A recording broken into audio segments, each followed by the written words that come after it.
JNPA बंदरावर 3000 container अडकले। निर्यात बंद असल्यामुळे जेएनपीए बंदरावर कंटेनर अडकल्याची माहिती। जेएनपीए बंदरावर मोफत पार्किंगची सुद्धा सुविधा। कांदिवली पश्चिमेकडे कपोल शाळेजवळ घरगुती गॅस सिलेंडरसाठी लांब रांगा। गॅस बुकिंगचा ओटीपी आल्यानंतर सुद्धा ग्राहक रांगेतच उभे। कालही कांदिवलीमध्ये गॅस सिलेंडरसाठी रांगा लागल्या होत्या। नवी मुंबईमध्ये आजही सिलेंडरसाठी नागरिकांची रांग। सानपाड्यामध्ये सिलेंडरसाठी 3 किलोमीटरपर्यंतची रामरांग। दरम्यान गॅस एजन्सी ऑफिस समोर पहाटेपासूनच नागरिकांच्या रांगा। ठाण्याच्या मुरबाडमध्ये घरगुती गॅस सिलेंडर घेण्यासाठी तुफान गर्दी, तर गॅस पुरवठ्यात विलंब होत असल्याच्या भीतीपोटी नागरिकांनी या ठिकाणी गर्दी केल्याचं समोर। ठाण्याच्या मुरबाडमध्ये घरगुती गॅस सिलेंडर घेण्यासाठी नागरिकांनी गर्दी केली आहे। गॅस पुरवठ्यात विलंब होत असल्याच्या भीतीपोटी नागरिकांच्या रांगा। पुण्यातल्या ससून रुग्णालयाला सिलेंडर मिळाल्याची माहिती। ससूनचे वैद्यकीय अधीक्षक यल्लप्पा जाधव यांची माहिती। गॅस पुरवठा कमी पडू न देणार असल्याचं त्यांनी आश्वासन दिलं होतं।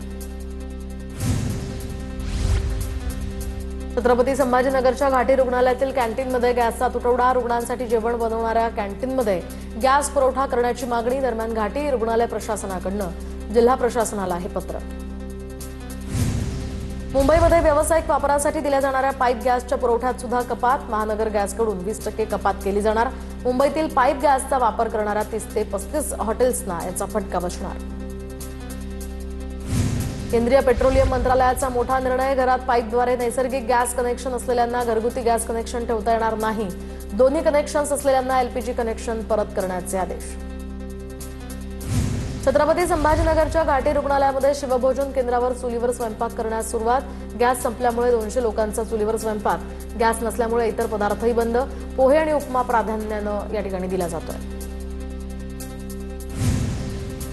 मुंबईमध्ये बेस्टच्या विविध आगारांमधील आणि कार्यालयांमधील उपाहारगृहांवर गॅस तुटवड्याचा हा परिणाम। कर्मचाऱ्यांना होणारा त्रास टाळण्यासाठी तातडीनं उपाययोजना कराव्यात, बेस्ट संघटनेची मागणी। गॅसच्या कमतरतेमुळे अनेक उपाहारगृह बंद पडण्याच्या मार्गावर। नाशिकच्या येवल्यामध्ये गॅस टंचाईमुळे वृद्धाश्रमात चूल पेटवण्याची वेळ। गॅस सिलेंडरच्या तुटवड्यामुळे शिरसगाव या ठिकाणी सेंग ऋषी वृद्धाश्रम असून या आश्रमामध्ये चुलीवर अन्न शिजवलं जात आहे।